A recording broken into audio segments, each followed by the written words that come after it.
Hello YouTube, Bane666 here.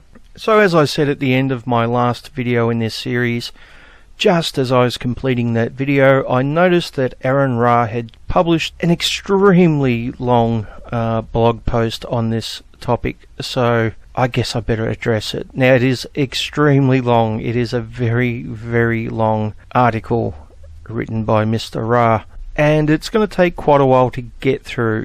Now I figure probably the best way to do that is by making smaller videos as opposed to a few long videos. I think this will be easier for me to make and upload, especially considering I have other projects I want to complete as well, and it's probably going to be easier for you to watch. So I'm going to try to keep these videos around the half-hour mark or under. Now I can't promise 100% I'm going to stick to that because I don't like finishing a video halfway through an argument. So if I'm up around the half-hour mark and I've still got some stuff to finish to get through the argument, it may be a bit longer. But I'm going to try my hardest to keep them under 30 minutes. But having said that, as this is an extremely long article, it is going to take quite a while to get through. So you can look forward to a lot more videos in this series. I never thought it was going to be a long series, but it looks like it is. So without any further delay, let's get stuck into it. This is not the subject I'd rather focus on. But I need to address some things, and I'd rather do it all at once. The reason I joined American Atheists is because I'm an activist. I could have been satisfied with making videos in my spare time just for their entertainment or educational value, and whatever trivial notoriety that brings. But I want to do more than just that. I want to effect positive change on behalf of non-believers. The way I see it, religion has always been a net negative against humanity. It's a means of manipulation of the masses, allowing for Orwellian political corruption, retarding or reversing progress in every application it has ever touched. It is the worst thing men have ever invented, and should be contested on every front. Religious faith should be replaced with reason, scientific understanding, and values that aren't just secular but humanist. Well, I think for the most part I would agree with AronRa here. Although I would go one step further and say that we shouldn't hold this standard just for religions, but also for certain ideologies. Especially the part where he says it's a means of manipulation of the masses, allowing for Orwellian political corruption. Now, when I hear that statement, what ideology do I think of? Let me think. Yeah, it's really on the tip of my tongue. I'm sure it's going to come to me before the end of this video. That's on the big scale. On a smaller scale, I have received perhaps hundreds of emails along with other messages over the years thanking me and others for helping people on a personal level to escape the various restrictions of their former religious upbringing and or mindset. That keeps me going. And the more I do, the more it seems I can do. I can relate to this. As an anti-feminist and as a men's rights activist, I've had similar experience. And I do agree that positive feedback like that does help you keep going, especially considering a lot of the stuff I'm dealing with is just negative fucking bullshit, particularly from the feminist media.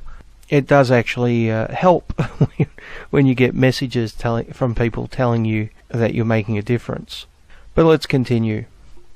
Some might think that in addition to all these letters of encouragement that I must get a lot of hate mail too, and I do. But surprisingly, not from believers, no more than like one email a year. So I don't get much hate mail from my enemies. I only get it from my allies. I get volumes of hate from fellow atheists, and always only ever for one reason, because I called myself a feminist, rather than an egalitarian, or an equalist, or some other inapplicably vague or meaningless term. Now, let's ask the question, is this actually true? Is AronRa getting hate just because he uses the feminist label? Would people leave him alone if he made exactly the same arguments and called himself an egalitarian? See, the problem with AronRa's assertion here is if we look at someone like Christina Hoff Sommers or Camille Paglia, what we find is that these two feminists who self-identify as feminists and who actually fit the feminist definition, as Aron keeps telling us it is, what we find is that these two women don't get hate mail from anti-feminists. Now, isn't that strange? Because they self-identify as feminists and they call themselves feminists, yet our side actually likes and respects them, which would make someone with a critical mind think, Aron, that maybe it's more than just the label. Maybe it's the ideology which is behind the label, which we have a problem with. Now, once again, these two feminists, which I just used as an example, are actually critics of that feminist ideology. And they actually get criticism and hate mail from other feminists. And a lot of them actually label them as anti-feminists, even though they fit the dictionary definition of feminist and self-identify as feminists. And to be honest, if the mainstream feminist movement was like Christina Hoff Sommers or Camille Paglia, I wouldn't have a problem with the feminist movement. Now, I may disagree with them on certain things. I don't agree with them 100% of the time. But then again, I don't agree with anyone 100% of the time. And they're actually the type of people that would listen to fair criticism and change their opinion if that was required of them, if they were given a good argument with good evidence, unlike the vast majority of the feminist movement. Do you see that there's a difference, Aron, between what I would call a good feminist and what is the standard? Now, unfortunately for you, Aron, you represent the standard, the mainstream. We see this whenever someone tries to bring up a legitimate argument to you, your go-to defense is the dictionary definition. We see this time and time again. You ignore what they're saying and you just go back to asking them about the fucking dictionary definition. That's not addressing their argument or their concerns. It's avoidance. That's why you get criticism. You're meant to be a skeptic. You're meant to be critical of this type of behaviour, Aron. This is what you call out when it comes to religious fundamentalists. You pull them up on this shit, yet you commit the same fucking fallacies, the same bad actions. And to quote you from later on in your very article, your very, very fucking long article, much later on in it, you said, when I pointed out that according to the definition and its negation, if you're not a feminist, you're a sexist. This is why people criticize you, Aron. It is more complex than your simplistic fucking definition argument. If you were calling yourself an egalitarian and making the same fucking bullshit arguments, you would get called out on it as well. And with good reason. But let's continue. We still have some more bullshit to get through, and I am trying to keep this under half an hour, so next. Yeah. As if that's a reason to hate someone. Well, actually, no, that's not a reason to hate someone. Just because someone uses the label feminist, that is not reason to hate them. Once again, let me mention Christina Hoff Sommers, Camille Paglia, just to name two. These two feminists, self-confessed, self-identifying feminists, do not get hate for using the feminist label. It's the ideology we have a problem with, Aron. It's the actions, it's the words of most feminists. Not the label, but the actions, the ideology, and the words. And if you actually listen to our side's arguments, you would understand that. But you haven't given us that consideration, have you? But please continue. I thought I was very clear as to why I did that. But nobody pays attention, especially when they don't really want to understand anything. They just want something to pwn. They don't really want to understand anything, they just want something to pwn. The thing is, Aron, we do understand exactly what you were saying. You said either you're a feminist or you're a sexist. That was pretty clear. And the fact that you try to characterize our disagreement with that just as ponage, I think that speaks volumes as to what type of person you are when discussing feminism. This is why you get criticism, because when it comes to the discussion of feminism, you have a different standard, and you make all the same logical fallacies and the same double standards and hypocrisy and all the bullshit that is used by the religious people that you criticize. When it comes to feminism, Aaron, you are no better than them. That is why people criticize you. But by all means, just try to dismiss that criticism as ponage done by people who aren't intelligent enough to pay attention, or whatever fucking straw man you want to come up with next. By all means, keep doing so, mate, because I'll just keep on pointing out how it's bullshit. Next. I went to a Sexy Secular conference in Akron, Ohio, and gave a speech called Reconsidering Norms. At that time, I had seen an awful lot of hate that was said to be dividing the atheist movement, hatred against feminism. Hatred against feminism. Now, considering the time the Reconsidering Norms video was posted, that's about a year after Elevatorgate and the whole Atheism plus debacle. So I'm guessing the hatred against feminism that you're talking about, Aaron, was a result of Rebecca Watson's Elevatorgate and the whole Atheism plus bullshit. And to be honest, I think that hatred, as you call it, I would call it more criticism, against feminism was more than just, considering the circumstances. When you have a group of people who come into a movement and decide that the movement should be about something else and focus on something else, I think people have the right to get pissed off.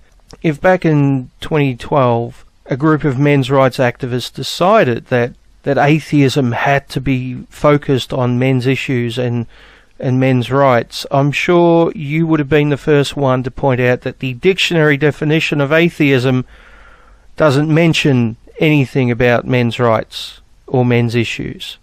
You would have been the first one to do that, Aaron. And to be fair, you would have been perfectly right in doing so. But apparently it's a different thing when a group of rabbit feminists do it, right? And come on, you have to admit, PZ Myers and the whole Atheism Plus crowd are just a bunch of fucking raving lunatics.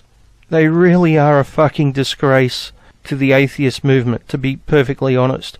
I'm glad they started Atheism Plus so they could all group together and we could identify who the fuck they were and know who to avoid, because they really are a fucking toxic bunch of assholes. And for the record, I think that's just part of their personality. Even if they weren't promoting feminism, I suspect I would be saying the same thing about them. It just so happens that they latched onto the ideology of feminism, though. So it's feminism that gets criticised. Because, like it or not, Aaron, they are what represent feminism in the atheist movement. Next. That didn't make any sense to me, not just because I know so many decent feminists, but also because I don't see feminism the way millennials do. So you don't see feminism the way millennials do. That's right, Aaron, because we're all just a bunch of millennials. All anti-feminists are just young, inexperienced millennials, right? I mean, I'm only 10 years younger than you, Aaron, but apparently that makes me a millennial, right? And Karen Strawn, who's a couple of years older than me, apparently she's a millennial too. And Dean Esme, who I think, if memory serves me correctly, is a couple of years older than Karen, apparently he's another millennial. And Paul Elam, who, if memory serves me correctly, is mid to late 50s, I think. Sorry, Paul, if I've got your age wrong, but I'm pretty sure I've heard you say you're mid to late 50s, which would make you actually older than AronRa. Apparently, Paul is just another millennial who doesn't really understand what feminism is. And maybe I should point out Warren Farrell, who once upon a time, back in the 70s and the 80s, was actually a feminist and was associated with the National Organization for Women back before they went full fucking feminazi. He eventually went on to become basically the founder of the modern men's rights movement. But apparently, even though Warren Farrell is 73 and used to be a fairly big name in the feminist movement, apparently he is just an ignorant millennial who doesn't really understand what feminism is. Is that right, Aaron? Is that what you're trying to tell us? And how could I forget Aaron Pitsey? If Warren Farrell is the father of the men's rights movement, then Aaron Pitsey has to be the mother of the modern day men's rights movement. She has a long history of dealing with feminists, Aaron. Right back in the 70s, she was dealing with their bullshit. And she's 77. She turned 77 this year. But apparently, she is just an ignorant millennial who doesn't really understand what feminism is, even though she's been dealing with it for 4 decades. Do I really have to point out why this argument is bullshit, Aaron? You're insinuating that if someone disagrees with your position, then they're just young and inexperienced and don't really know what they're talking about, which is fucking bullshit. And knowing a lot of millennials who are anti-feminists, as I do, I've got to say, Aaron, even the millennials have a far better understanding of feminism than you ever will. Need I point out Fiffin? How you doing, Fiffin, by the way? But he's only one of many, and the numbers are growing, mate. So once again, Aaron, this is a fucking bullshit argument. It's a way of avoiding actual criticism of feminism. It's a way of dismissing your opposition without actually dealing with what they're trying to say, without actually dealing with their arguments. Next. I'm in my 50s. I was born in 1962, when Kennedy was president.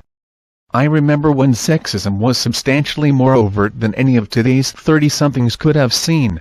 Okay, so Aaron links to 35 extremely sexist ads that you should see. So let's have a quick look at some of these ads.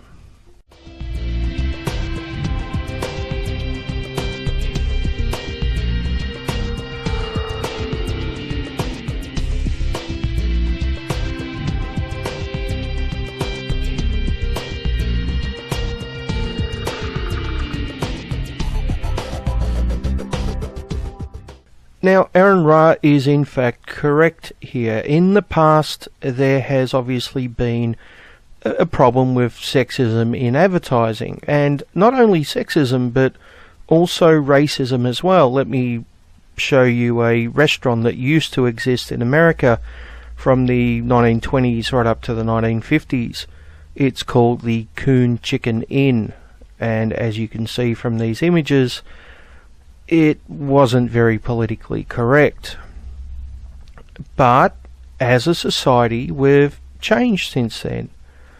And now, using blatant stereotypes to characterize an entire demographic of people is no longer acceptable. Is it?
So let me ask the question, if it was wrong to use negative stereotypes of women in advertising 40, 50, 60 and 70 years ago, then why is it okay to do that to men now? I think that's a fairly reasonable question, right? Kids are fed? Kids are fed, homework is done, baths are taken. I'm impressed. Looks like you've got everything under control. We got it all under control here. We're all good, right, guys? Yeah. Yeah, we're all good here. Yep. Love you guys. Love you. Love you. Bye. Of course, some people might point out that this isn't the only betrayal of men in the media. I mean, we don't only see ads where men are moronic slobs who need to be saved by their far superior wives and girlfriends. No, there are other types of males portrayed commonly in the media, in advertising. For example, the human punching bag. Teacher, I like to keep my morning classes lively. Thanks so much for coming today, everybody. Give me the purse. Great job, Julie. That's why I eat Belvita at breakfast. It's made with delicious ingredients and carefully baked to release steady energy that lasts. Yes! That is what I'm talking about. So I can keep inspiring my students all morning. Awesome. Belvita breakfast biscuits. Steady energy to do what I do. Could you imagine a breakfast cereal using violence against a woman, a man being violent against a woman in a comedic way to sell that breakfast cereal? I mean, it just would never happen, right? Now, we do see ads which portray violence towards women, but it's always done in a very serious way. It's never done in a comedic way. Yet men getting the shit beaten out of them on a regular basis is always done for humour. Which leads me to my next category of males in advertising and in the media. And that's the image of the male who is the violent offender or the sex offender or the pedophile or whatever. But it's always a negative stereotype of males, and always with females as victims, as if violence and sexual crimes are inherently a male thing, and these things are never committed by any women anytime. But, you know, somehow that's never really an issue, is it, for some strange reason?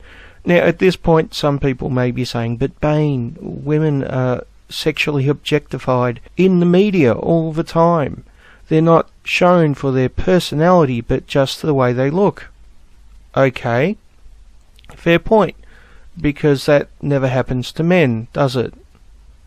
I mean, these men here you see in these images, clearly they're showing their personalities, and they're not just here for the way they look, right? I mean, this guy here clearly isn't in the ad for his body, because that would be sexual objectification, and that never happens to men. Oh no. Clearly he is there just for his personality. We can clearly see his personality just by looking at the image. Exactly the same with these guys. I mean, clearly they're only there for their personality. Has nothing to do with the fact that they obviously spend a lot of time in the gym.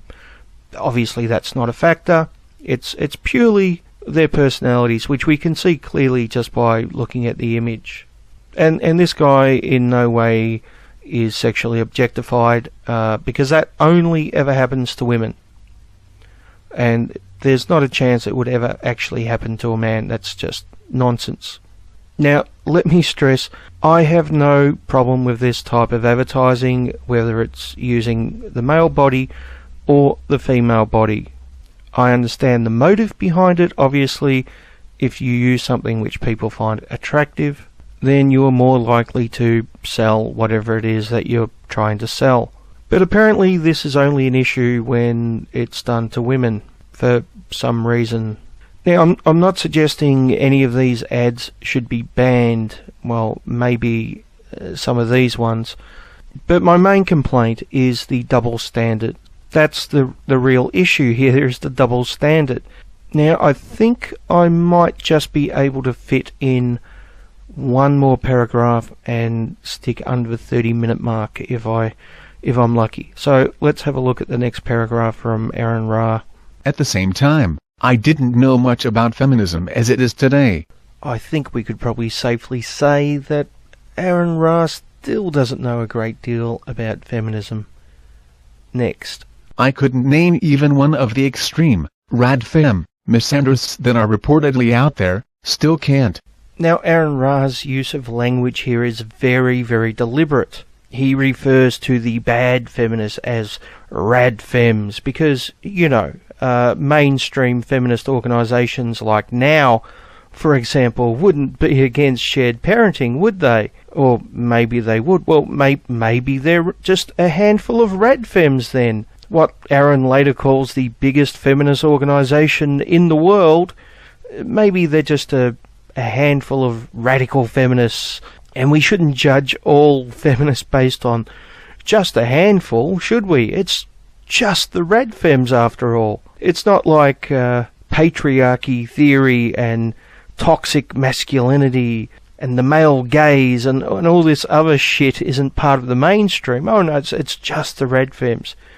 And he also uses the word misandrists because he deliberately wants to separate what he thinks is just your normal everyday feminist from just the handful, just the few extremists who actually hate men. He even goes on later in the article to say there are also misandrist man-haters who call themselves feminists, but we'll get to that in a later video. The point is, he is trying to say that if someone calls themselves a feminist and they hate men, well, they're not a real feminist. Nor did I know anything about the different waves or theories of feminism. Okay, very quick story. A good friend of mine was once having a conversation with his grandfather, and his grandfather said in a very serious voice, "What's this bullshit I keep hearing about the 4 horsemen of the apocalypse?" And my friend replied to his grandfather saying, "The 4 horsemen of the apocalypse are in the Bible, Granddad." At which point his grandfather got very, very upset and said, "Don't be fucking stupid. There's none of that mythology bullshit in the Bible." True story. The point is, though, you shouldn't go around believing in or preaching something that you really don't know a lot about. Now, some people might call that faith. Others might call it ignorance. I'll let you decide which one applies to AronRa here. Next. That is not to say that if I knew then what I know now that I wouldn't have called myself that. I will not be bullied into or out of anything, but I can be reasoned with easily. Show me good reason to change my mind and I will. Well, you see, the problem is, Aaron, that every time someone does try to reason with you and give you examples of why using the feminist label can be toxic, every single time someone does this, you revert back to the dictionary definition of feminism defense. Essentially, you're not listening. That's the point. That's why people are pissed off at you. At this point, I've had so much harassment that it would be much easier just to say, "Yeah, you're right. My bad," and get on with my life. The problem is, I can't do that because it wouldn't be honest. Okay, I would agree with Aaron. He shouldn't be harassed into changing his mind. But the question is, how much of this harassment is abuse and how much of it is fair criticism? Because I think fair criticism is more than fair. If you're going to stand up in a public place and declare something, then it's only fair that people be given the right to respond.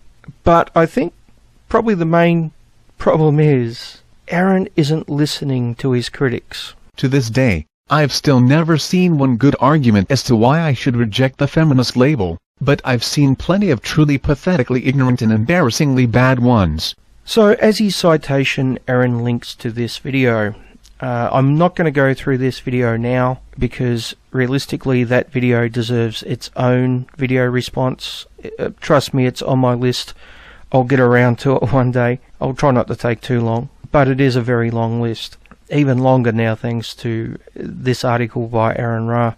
But as for a good reason why AronRa should reject the label of feminist, well, that's something I'm going to tackle right at the start of my next video in this series, because I'm going to be explaining why feminism isn't actually about equality.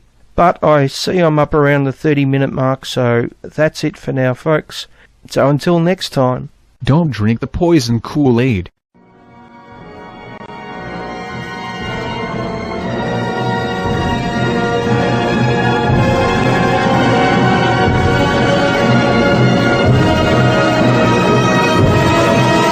I should also point out that Afka is a self-avowed feminist, as is Puka, if I'm not mistaken.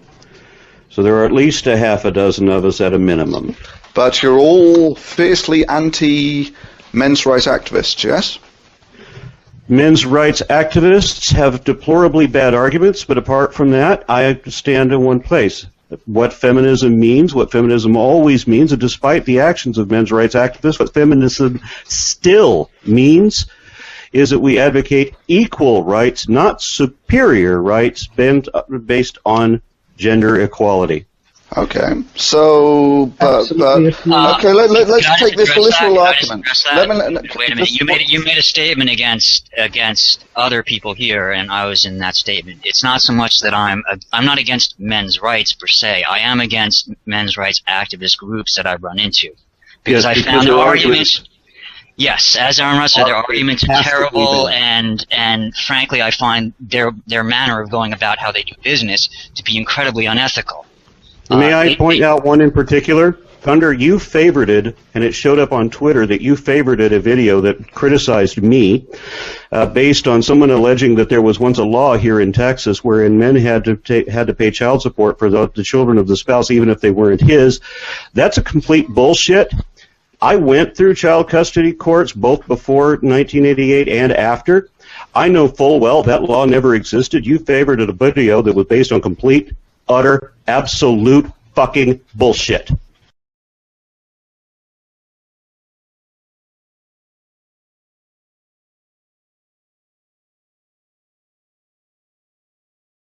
Complete, utter, absolute fucking bullshit.